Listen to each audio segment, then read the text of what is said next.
Doc, tanong ko lang po, paano po ba maiiwasan ang ubo, lalo na sa nagtatrabaho? Wow. Yun. Magandang tanong yan, no? Yes. Magandang tanong yan. Actually, lalo na nasabi mo kanina yung super flu, paano ba Yes. natin ito maiiwasan? Nako, Doc. Ang mga trabahador natin exposed Yes. sa pollution, sa usok. Nagko-commute ka, Nagko-compute, pupunta ka yes. ng palengke, Yes. mga So, ganong bagay. Oh, yes, tama ka dyan, Ma'am Love. No, unang-una dyan, kailangan natin ng prevention. So, kailangan natin magsuot ng mask araw-araw. At There the you same go. time, maghugas ng kamay, palakasin ang ating resistensya. No, kasama na rin ang ating multivitamins na nandito. Yes. Enervon Zinc. Uh-huh. And at the same time, sapat na tulog kailangan natin. No, narinig nyo yun!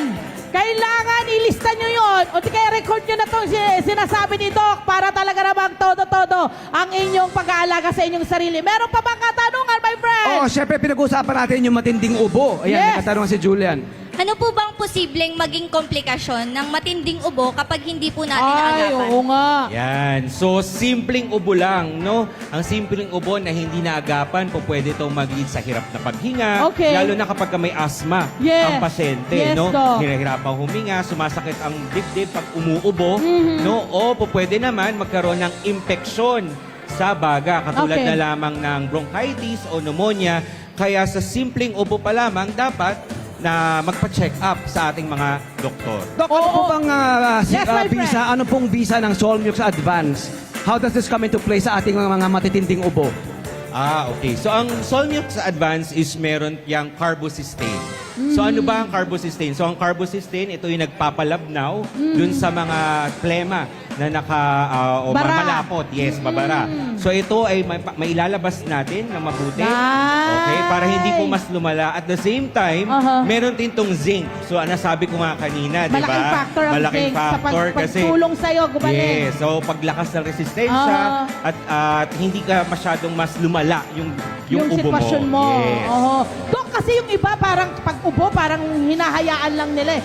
Kailan ba talaga yung tipong ilang araw na pag sobrang matindihan na yung ubo na kailangan mo na rin magpa-check up? Actually, depende yan, no? Lalo na sa mga matatanda, may Oo. comorbidity. So, Oo. wag natin patagalin. Usually, kapag may kasama ng lagnat, pwedeng after 3 days na lang hindi nawawala, kailangan nyo na magpa-check up agad. Ayun! Nasabi na ni Doc nung may zinc ang ating Yes. Solmux. Nag-help po yan para ma-boost yung ating immune cells at can aid faster cough recovery. Meron ding menthol flavor and provides soothing relief, helps relieve throat irritation as it coats the throat. Kasi yan kadalasan. Makate. Ang kate, tsaka ang sakit din sa dibdib. Yes, ang totoo. maski sa likod, masakit, Yes, Doc, ha? yes, yes. Doc, kung meron po kayong parang payo sa ating mga kabarangay, lalo na nga ngayon na ito na, sakit na naman.